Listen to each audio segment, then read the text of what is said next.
पति अपने काम करके घर पहुंचता है। घर पहुंचने के बाद देखता है कि उसकी पत्नी जो कि पराये मर्द के साथ आपत्तिजनक हालत में है। यह सब देखने के बाद वह बिल्कुल आग बबूला हो जाता है। फिर उसके बाद इतनी बड़ी खौफनाक वारदात को अंजाम देता है कि बाद में सच जानकर पुलिस भी हैरान, आखिर कोई व्यक्ति इतनी बड़ी वारदात कैसे अंजाम दे सकता था।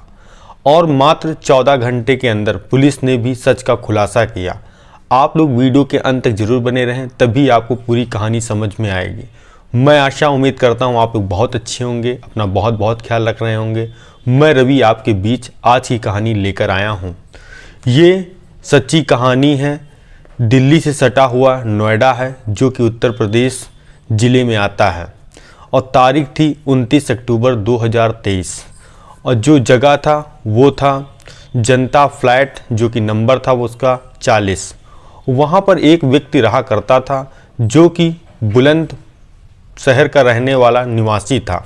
2021 में काम के सिलसिले में वह नोएडा आता है। अब उसको काम भी मिल गया था, जो कि नोएडा प्राधिकरण में सुपरवाइज़र का काम, जिससे वह घर बनवाता और लेबर को साथ रखता और जिससे सारे लेबर वाले काम करवाता और उसकी वो पैसा देता। सब कुछ अच्छा ठीक ठाक चल रहा था। तभी तारीख 29 अक्टूबर 2023 आती है, जो कि हर दिन के सिवाय वो घर से 8 बजे निकलता था और शाम को 5-6 बजे आता था। उस दिन जब 8 बजे तो वहाँ घर से कोई नहीं निकला, 9-10 बजे के आसपास भी उस घर से कोई नहीं निकला। जो घर में रहने वाले बगल फ्लैट के लोग, उन्होंने देखा जो व्यक्ति शशि नाम का रहता है, जिसकी उम्र 55 साल और वो अकेले रहता है। आखिर वो व्यक्ति आज निकला क्यों नहीं, क्या सो रहा है? तभी जो घर के पड़ोसी थे वो खटखटाते हैं, वहाँ से कोई जवाब नहीं आता है। तभी वो पुलिस को इत्तला करते हैं। जब पुलिस को सूचना देते हैं, मौका वारदात तो पुलिस पहुँचती है। पुलिस देखती है कि खटखटाती है वो भी, तब भी वहाँ से कोई आवाज़ नहीं आती। पुलिस दरवाज़ा जब तोड़ती है तो सामने देखती हैं जो शशि 55 साल जिसकी उम्र, वो मृत अवस्था में अंदर घर के पड़ा है। अब पुलिस वाले भी हैरान और प्लस जो पड़ोसी वो भी हैरान कि इस व्यक्ति का किसने कत्ल कर दिया और किसी को पता भी नहीं चला। अब पुलिस वाले उस लाश को पोस्टमार्टम के लिए भेजते हैं। भेजने के साथ साथ जो वहाँ के सोसाइटी वाले लोग थे उनसे पूछताछ करते हैं, उस व्यक्ति के बारे में पता करते हैं। तो वहाँ से भी पता वही चलता है कि ये नोएडा प्राधिकरण में सुपरवाइज़र का काम करता और बहुत अच्छा व्यक्ति था और किसी से कोई लड़ाई झगड़ा भी नहीं था। तभी एक जो पड़ोसी निकलकर सामने आता है, बोलता है कल शाम को, जो कि इसके जो जनता फ्लैट के सामने एक पार्क है, यहाँ पे एक महिला और 2 पुरुष आए थे और इस व्यक्ति का इंतज़ार कर रहे थे। जैसे शाम को ये व्यक्ति शशि आता है तो उसको बुलाते हैं, दोनों इससे बातचीत करते हैं। बातचीत इतनी बढ़ जाती है, दोनों लड़ाई सब लोग करते हैं। जब लड़ाई करते हैं ये बात पता चलती है, फिर पता लगता है शशि अपने घर गया और एक महिला 2 पुरुष भी गए। उसके आधा घंटे बाद वो निकल आते हैं। हालांकि उसके वहाँ कोई ना कोई आया जाया करता था, तो पड़ोसियों को भी कोई शक नहीं हुआ। और उसके बाद से बोले साहब ऐसी फिर कोई जानकारी नहीं। जब सुबह मैंने देखा तो हमने आपको इन्फॉर्मेशन दी तो पता लगा इनका किसी ने कत्ल कर दिया। अब पुलिस वालों के लिए बहुत अहम मुद्दा कि ये महिला और 2 व्यक्ति कौन हैं। अब पुलिस वाले अपनी पूरी जांच पड़ताल में जुटते हैं। जो शशि का फ़ोन था उसकी फिर कॉल डिटेल पूरी निकलवाई जाती है। उसमें फिर एक व्यक्ति का और एक महिला का फ़ोन नंबर, जो कि महिला का फ़ोन नंबर था, उसमें 1 महीने से ज़्यादा जब पीछे की बात की जाए 2-2, 3-3 घंटे लगातार बात थी। तभी वो नंबर सर्विलांस पे लगाते हैं। सर्विलांस पे लगाने के बाद फिर उसमें एक नाम निकल के आता सीमा। आखिर अब पुलिस वालों के लिए बड़ा सवाल कि सीमा महिला से इस व्यक्ति का क्या संबंध, और जो ये व्यक्ति है जिससे इसकी भी बात इसमें हुई, और ये भी व्यक्ति कौन है। अब पुलिस वाले उस सीमा महिला को तलाशते हैं और उसको ढूंढते हैं। जब उसका एड्रेस उनको प्राप्त होता है तो जो कि उसी नोएडा जनता फ्लैट के ही जस्ट बगल में, जो कि फ्लैट नंबर 63 के पास ही एक इलाका था, वहाँ पे भरत और सीमा रहते थे। जब इनको पुलिस पकड़ती है, थाने लेकर पहुँचती है, इनसे शशि के मर्डर के बारे में पूछते हैं तो पहले तो पुलिस को गुमराह करते हैं। पहले तो बताने से कुछ इनकार करते हैं। अब पुलिस के ऊपर प्रेशर ज़्यादा था और एडवांस पड़ोसियों की गवाही भी यही थी, महिला और 2 पुरुष। अब पुलिस वालों को भी शक भी गहरा आ गया, कोई हो या ना हो, ये महिला इस पति का इस कत्ल से कोई ना कोई संबंध जरूर है। अब पुलिस वाले फिर अपने तरीके से पूछताछ करते हैं तो महिला टूट जाती है। वो पूरा फिर वाक़या शुरू से अंत तक बयां करती है। अब कहानी आती है भरत और सीमा। जो भरत है वो सीमा का पति है, जो कि 2006 उरई में रहते थे। वहीं पर इन दोनों की शादी हुई थी। शादी होने के कुछ साल बीतते हैं, इनके 4 बच्चे होते हैं। तभी 2017 में उरई से निकलकर नोएडा पहुंचते हैं काम सिलसिले की तलाश में। वहीं नोएडा में ही अपना किराए पे कमरा लेते हैं और लेने के साथ साथ काम कुछ था नहीं तो एक पास में ही एक गुमटी डालकर चाय की दुकान भरत चलाता था। अब चाय की दुकान चला रहा था, बच्चों की पालन पोषण कर रहा था और कभी जब समय मिलता, जब चाय का काम ठप हो जाता तो वो लेबर वाला काम भी किया करता था।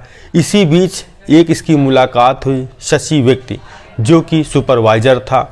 जब उससे उसकी बात हुई, दोनों साथ में काम करने लगे और प्लस आपस में जब ज़्यादा व्यवहार हो गया तो एक दूसरे के घर आना जाना हो गया। जो शशि था और जो भरत की पत्नी सीमा थी, अब शशि वो तो अकेला था और उसको वैसे भी किसी न किसी की ज़रूरत थी, तो तभी उसकी मुलाकात सीमा से हुई, जो कि भरत की पत्नी थी।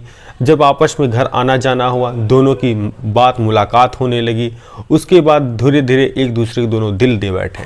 जब दिल दे बैठे तो एक दिन दोनों आपस में शारीरिक संबंध बना रहे थे। तभी जो उसका पति भरत जब घर पहुंचता है, देखता है जो कि सुपरवाइज़र है वो मेरी पत्नी के साथ गलत कर रहा है, तो वो इसका विरोध जताता है। जो कि शशि उसको भी समझाता है, जो पत्नी उसको भी हिदायत देता है कि आज के बाद दोबारा ऐसी गलती मत करना। इसके कुछ दिन बाद तक तो सब अच्छा चलता है, ना फ़ोन पर बात होती है। मगर कुछ दिन बीतते ही, 1-2 महीना बीतते भी, वो लोगों की बात फिर से चालू हो जाती है और तभी भरत को उसकी ऑडियो रिकॉर्डिंग मिलती है जिसमें तमाम बातें थी। जब वो सुनता है और क्रोधित होता है, क्रोधित होने के बाद सीमा को मारता है और पीटता है और शशि को भी समझाता है। तभी उसको एक प्लान मन में आता है, क्यों ना इस समस्या की जड़ को ही हटा दिया जाए, तभी समस्या का हल हो सकता है। एक फिर इसका जो दोस्त था, जो कि इस केस में भी उसका भी बहुत बड़ा हाथ है, जिसका नाम था राजा, जो कि प्रयागराज का रहने वाला था और महर्षि यूनिवर्सिटी में इंजीनियरिंग, मैकेनिकल इंजीनियरिंग की पढ़ाई कर रहा था। उसकी मुलाकात भरत से इस तरीके से होती है कि पास में ही पीजी था, वहाँ रहकर वो अक्सर भरत की दुकान पर चाय पीने आया करता था। तो उसका वो अच्छा खासा मतलब खास दोस्त बन चुका था। जब ये भरत अपने राजा मित्र से इस बारे में पूरी जानकारी बताता है और उससे सलाह मांगता है कि इस व्यक्ति को कैसे रास्ते से हटाया जाए, तो उसका पहले पॉइंट ये था, पहले एक बार बात करते हैं, अगर बात से नहीं मानता फिर इसके बारे में सोचते हैं। तभी एक तारीख थी, जो तारीख थी 28 अक्टूबर दिन शनिवार। तो ये भरत, सीमा और राजा जो कि शशि के घर पहुंचते हैं। शाम का वक्त था, 5 बजे। देखते हैं कि वहाँ ताला लगा है, अभी शशि आया नहीं है। अब ये लोग पार्क जो सामने था वहाँ बैठ के इंतज़ार करते हैं। जैसे ही शशि आता है उसको बुलाते हैं। दोनों बातचीत सब लोग कर रहे थे। करने के साथ साथ जब सीमा उससे पूछती है शशि के बारे में, शशि को इतना क्रोध आता है वो सीमा को वहीं थप्पड़ मारता है। इससे आग बोगला जो उसका पति भरत और जो मित्र राजा वहाँ तो कुछ नहीं बोलते हैं। उससे कहते हैं कि अब बाकी बात मैं तुम्हारे फ्लैट के अंदर करूँगा। तभी वो सब फ्लैट के अंदर जाते हैं, उसको इतनी बेरहमी से मारते हैं, पीटते हैं, गला दबा देते हैं। तब तक दबाए रहते हैं जब तक उसकी मृत्यु नहीं हो जाती है। ये सब करने के बाद ये लोग बाइक से वहाँ फरार हो जाते हैं। फरार होने के बाद दूसरे दिन पता लगता है कि शशि जिसकी मृत्यु हो गई है। जब पुलिस को ये सब कहानी सच पता चलती है, पुलिस भी हैरान और आश्चर्यचकित। महज 14 घंटे के अंदर, मगर पुलिस की ये शाबाशी है कि 14 घंटे के अंदर आरोपी कातिल को पकड़कर जेल में डाल दिया। मेरी कहानी सुनाने का उद्देश्य यही था, किसी को परेशान करना नहीं था, बल्कि सचेत करना था कि सावधान रहें, सतर्क रहें और अपना बहुत बहुत ख्याल रखें। मैं मिलता हूँ नेक्स्ट कहानी में। जय हिंद, जय भारत। और अगर कहानी अच्छी लगी हो तो चैनल पर जाके सब्सक्राइब, कमेंट और लाइक ज़रूर करें।